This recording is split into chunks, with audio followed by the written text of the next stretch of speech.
Hola a todos, les doy la más cordial bienvenida a nuestro acostumbrado seminario web semanal de UNICER.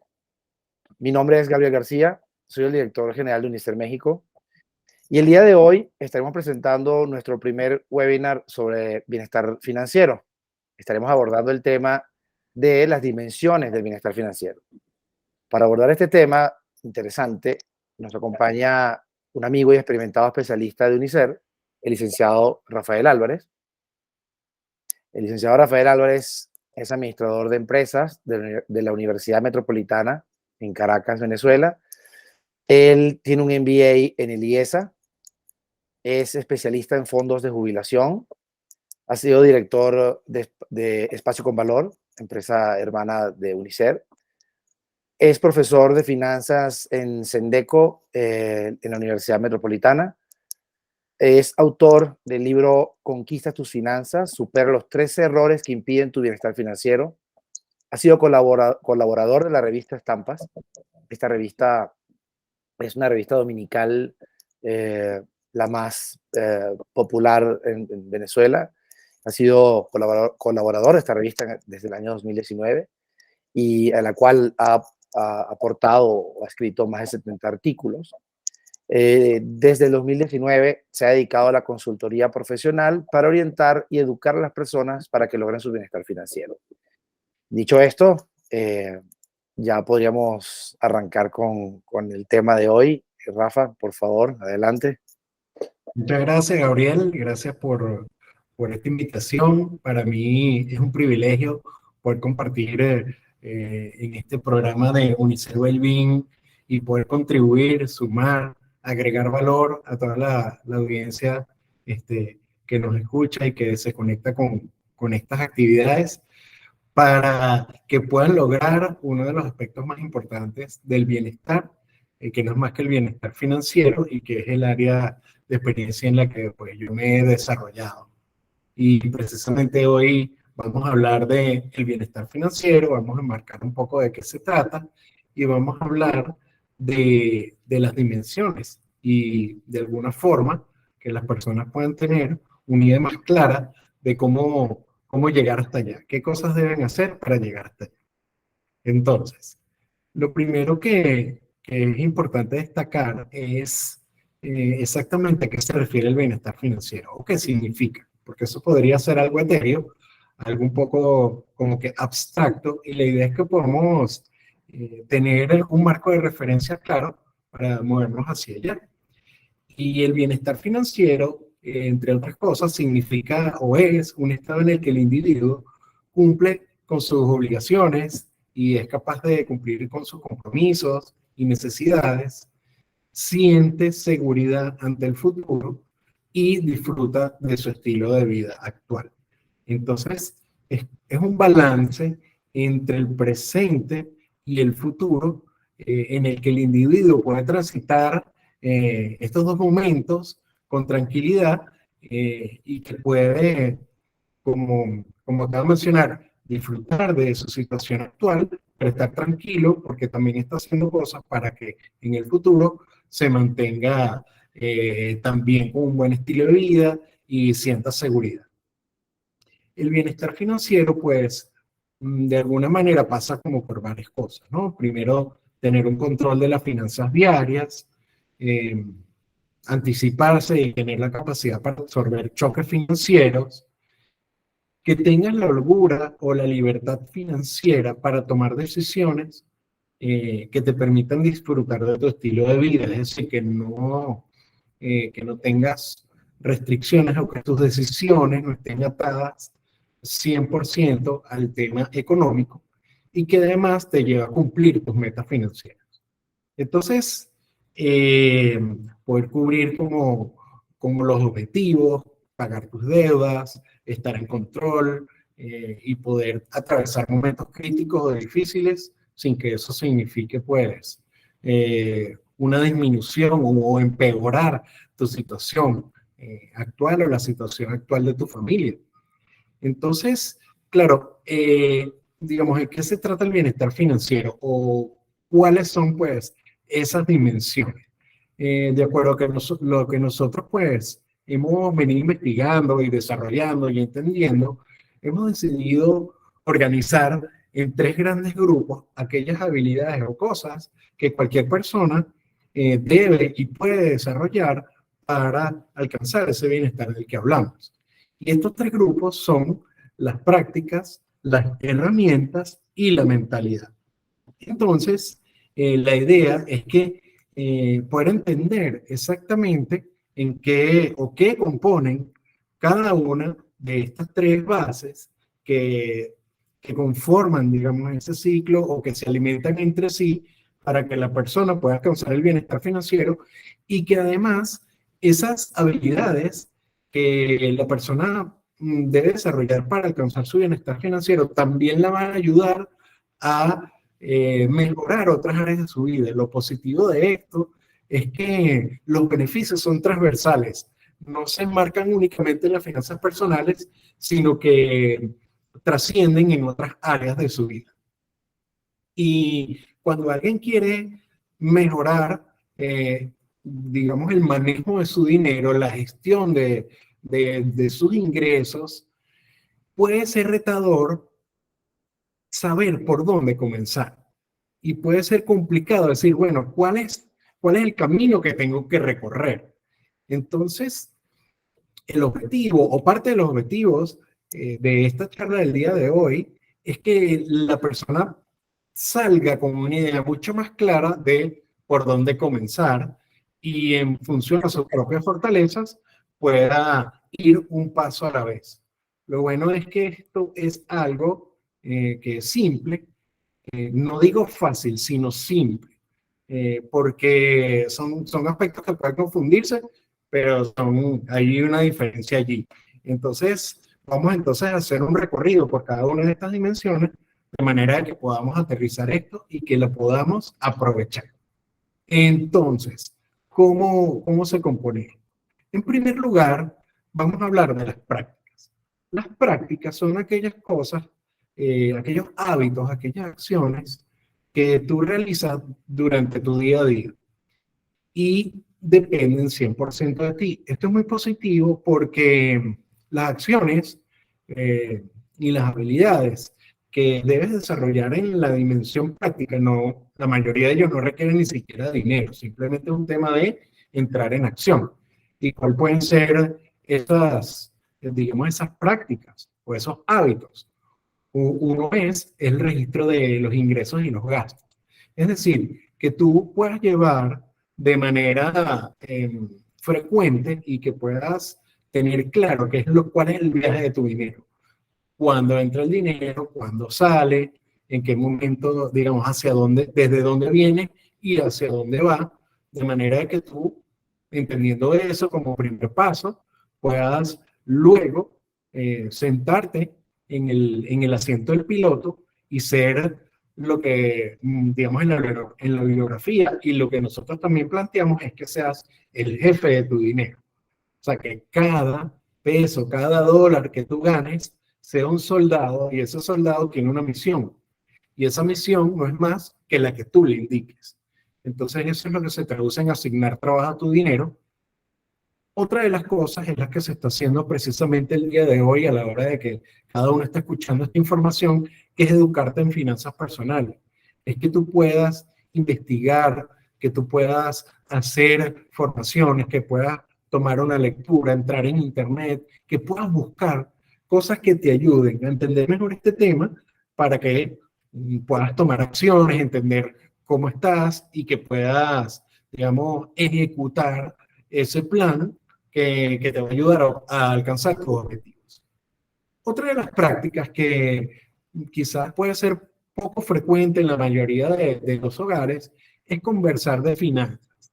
Y conversar de finanzas de manera natural, que no sea un tema tabú, que no sea un tema complicado, que no sea un tema que tenga alguna vinculación negativa o que se haga únicamente en momentos críticos o de emergencia.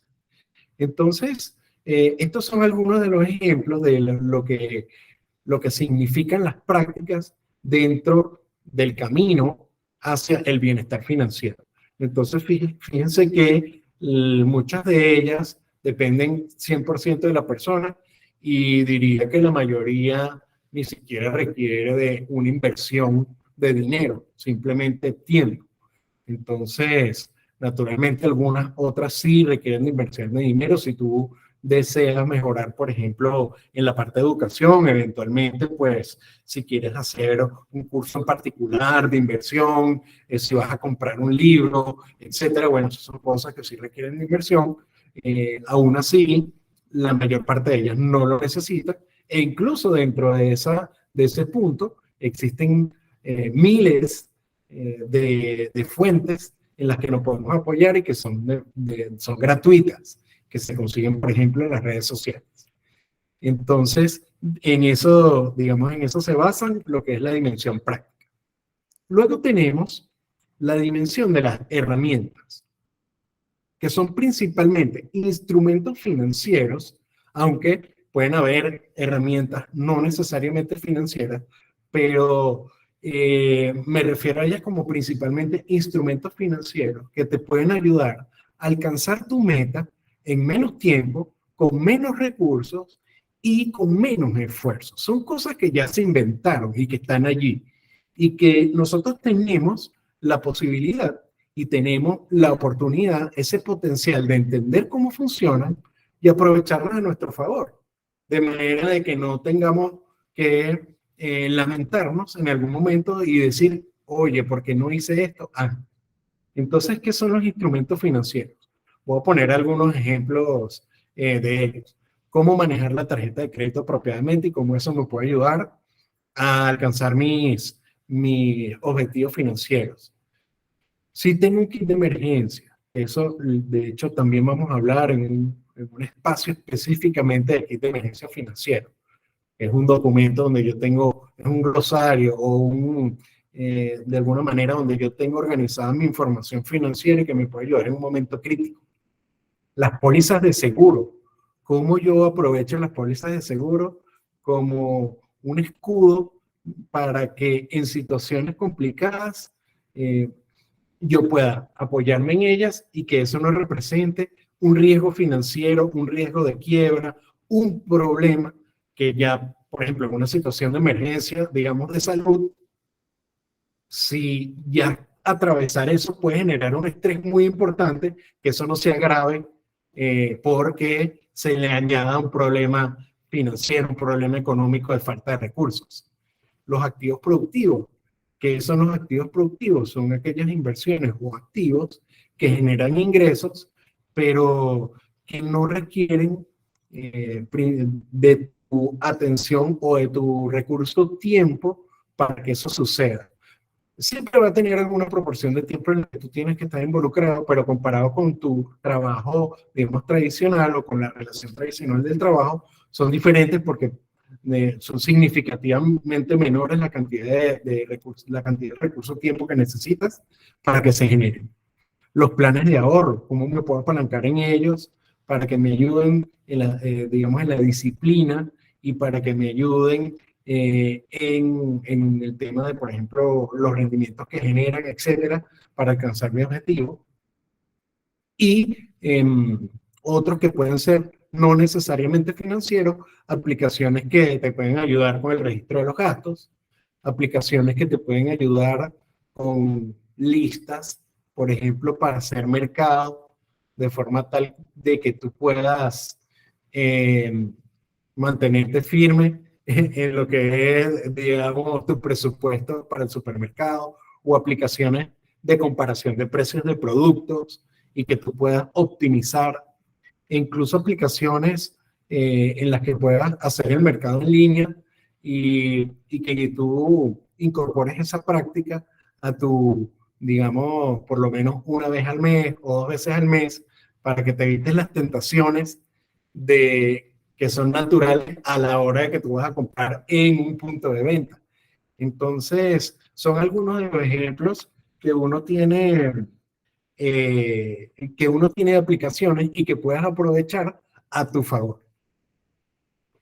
Por último, y no menos importante, está la dimensión de la mentalidad. La dimensión de la mentalidad es de las tres, digamos, la más blanda y que tiene que ver con la manera en que tú ves las cosas. Qué quiere decir esto? La mentalidad no es más que la forma en cómo las experiencias que has tenido, lo que has escuchado en tu vida, lo que has visto, modela tu comportamiento. Y, y de alguna manera se transforma en lo que es tu identidad financiera. ¿Cuáles son tus paradigmas? ¿Cuáles son tus patrones de referencia? Si tienes paradigmas que pueden estar afectando a tu gestión del dinero, tu relación con el dinero, si de alguna manera piensas que el dinero es malo o no da la felicidad, o una que es muy común de que los ricos no van al cielo o los ricos están completos, o el que tiene mucho dinero es porque estafó a alguien. Entonces, hay algunas cosas allí que tienen influencia en nuestro comportamiento y hoy en día, además, tenemos un asunto que agrega un nivel de complejidad, si se quiere, que son las redes sociales, en las que estamos bombardeados de información que nos transmiten mensajes o que nos transmiten imagen que podría llamarse, digamos, ideal o perfecta, cuando detrás de eso no necesariamente, pues eso significa que sea así. Entonces, pero podríamos, si no estamos atentos, podríamos dejarlo llevar por eso. Y eso podría causarnos frustración o podría causarnos, sí, sentirnos mal porque no logramos ese estándar de perfección, cuando realmente no necesariamente tiene por qué ser así, porque además no conocemos las historias que hay detrás de eso que vemos y que más allá de lo que veamos, todo el mundo, tenga o no tenga dinero, siempre va a tener situaciones difíciles, desafíos y retos. Entonces, podríamos caer sin saberlos en una mentalidad de escasez. Y la otra cosa, que es un punto que en lo personal a mí me gusta mucho, es si tenemos un perfil de una persona exitosa en finanzas personales, si tenemos un patrón de referencia positivo. Y es una de las cosas que también hablaremos más adelante en estos encuentros de exactamente, bueno, cuál es el perfil de esa persona, cómo se comporta, qué decisiones toma en una situación o en otra. Entonces eso nos va a dar un marco de, bueno, hacia dónde quisiéramos llegar. Entonces un marco de referencia positivo que probablemente hoy no lo tienes de manera concreta, bueno, que te puede ayudar a dirigirte hacia allá, que tú te transformes desde el punto de vista de tu identidad en esa persona que quieres llegar a ser. Pero para eso necesitas saber, bueno, cómo es esa persona. Y para eso existe el perfil de una persona exitosa en finanzas personales. Entonces estamos llegando al final de esta sesión del día de hoy, donde hablamos de estos temas que vamos a seguir desarrollando en los próximos encuentros. Y yo cierro siempre con una frase, y esta frase me gusta mucho, y veo que, y la relaciono mucho con las finanzas personales, porque la gente es temerosa, y no es más que para vencer el temor y la preocupación, póngase a trabajar, de Dale Carnegie. Bueno, entonces así llegamos al final del día de hoy y de este espacio. Muchas gracias, Rafa. Sí, muy interesante el tema. Yo creo que probablemente sea uno de los temas que más preocupa a la gente. Yo diría que sobre todo por los factores externos, ¿no? De cómo los factores externos afectan tu finanza. Y yo creo que eso es una pregunta que muy probablemente se haga la gente. ¿Cómo hago yo? Te preguntarían a ti, Rafa, con los factores externos, por ejemplo, los factores políticos, la influencia de los cambios de dirección o gestión política. Por ejemplo, viene muy en estos momentos, aplicaría con el tema de lo que pasó con el banco Silicon Bank, del Silicon Valley Bank o el Credit Suisse. ¿Cómo me puede afectar eso a mí? ¿Qué consejo le darías a la gente si te hace esta pregunta? Bueno, yo le recomendaría a la gente que se prepare. Es decir, una persona que esté preparada va a poder lograr De hecho, lo saco también de una frase y lo usamos mucho, que una persona preparada puede lograr su prosperidad más allá de cuáles sean sus factores, los factores externos y el momento en que sucedan esos factores. Y la verdad es que la preparación y la información es una herramienta muy poderosa porque es la que te permite tener criterio y la que te va a permitir atravesar esos momentos críticos de una manera más tranquila. Te vas a poder preparar para esos momentos críticos y además lo vas a atravesar de una forma más calmada. Siempre hay situaciones, han habido y van a haber situaciones que van a ser complejas y que van a representar una amenaza para nuestra finanza. Puede ser, por ejemplo, la pandemia, las crisis que han ocurrido, la inflación, los cambios políticos, la devaluación. Fíjate que de esos factores y sobre esos factores nosotros no tenemos ningún grado de influencia. No podemos controlar eso. Entonces, no tiene mucho sentido eh, quedarse estancado en la preocupación, en la queja, en el, digamos, sí, en la angustia, sino más bien poner manos a la obra y actuar. En este caso, lo que yo recomiendo es desde la formación, desde la preparación, para que cuando esas cosas ocurran, bueno, las personas sepan qué hacer y además se preparen para que antes de que ocurran, también puedan estar listos. Es decir, que esos eventos que ocurren tengan un impacto menor sobre lo que es nuestras finanzas personales. Así es, muy Ujú. interesante. De hecho, coincide con un profesor de contabilidad financiera en un MBA que hice en la Metropolitana también, en tu universidad, Ajá. que decía, no se quejen, las economías siempre son inflacionarias, pónganse a trabajar, o sea, Ujú. ocúpense en producir más porque siempre todo va a estar más caro. Me Sí, recuerdo a eso, sí, sí. es así, Bu- Gabriel. Buenísimo. Ujú. Bueno, muchísimas gracias, Rafa. Muy agradecidos por tu tiempo, por tu contenido súper interesante. Y a todos los invitamos a que conecten los días miércoles en nuestra página web para acceder a más temas eh, de este tipo y contenidos relacionados también con el bienestar integral. Bueno, nos vemos pronto. Gracias, Rafa. Bueno, muchas gracias, Gabriel.